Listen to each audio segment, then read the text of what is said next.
자리를 3분의 1도 채우지 못한 버스가 터미널을 떠납니다. 코로나19로 승객이 급감하면서 시외버스 기사들은 월급이 밀리고 삭감되는 상황을 버티며 노선을 지켜왔습니다. 이젠 무급휴직도 피할 수 없는 상황입니다.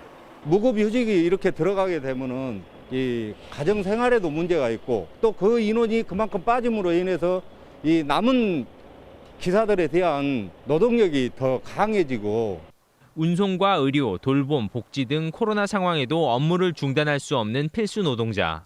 한계에 몰린 이들의 실태를 조사하고 지원할 수 있는 근거가 될 전남도 의회의 필수 노동자 지원 조례가 이번에도 문턱을 넘지 못했습니다.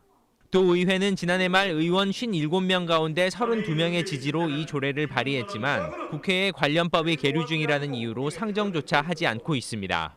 저희들이 국회 법을 기다리고 또한 집행부하고도 계속 상의하는 게 실태 조사를 또 어떻게 해야 될지 그런 것을 준비 중이라고 말씀드릴 수 있습니다.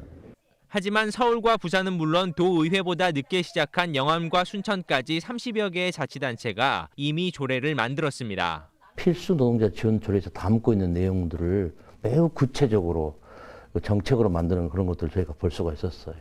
상위법의 문제는 아니라고 봅니다. 작업복 세탁소에 이어 필수 노동자 지원까지 도의회의 발걸음이 늦어지는 사이 노동자들의 어려움은 커지고 있습니다. KBS 뉴스 박지성입니다. 전라남도 의회는 오늘 임시회 1차 본회의를 열어 의장 불신임함에 대한 표결을 진행한 결과 찬성 28표, 반대 27표로 과반수 이상 득표를 하지 못함에 따라 부결됐습니다. 또 전라남도 의회는 오늘 회의에서 지방의회법 제정 촉구 건의안과 무한시 승격을 위한 지방자치법 개정 촉구 건의안, 미얀마 군부 쿠데타 규탄 결의안, 지역 간호사제 도입을 위한 고등교육법 개정 촉구 건의안도 채택했습니다. 지난 1월 발생한 한파로 작물 피해가 발생한 농가에 대해 피해 복급이 63억 원이 긴급 지급됩니다.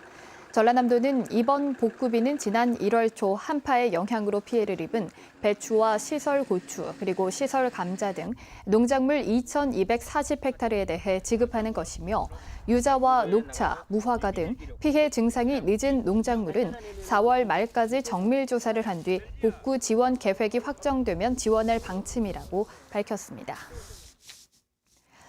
목포 시립도서관이 1층에 복합 문화 공간을 마련하는 등 새롭게 단장을 하고 재개관했습니다. 1층에 들어선 복합 문화 공간에는 어린이 자료실과 전시실, 북카페 등이 마련됐으며 엘리베이터를 중앙에 설치해 노약자들의 편의를 개선했습니다. 지금까지 목포에서 전해드렸습니다.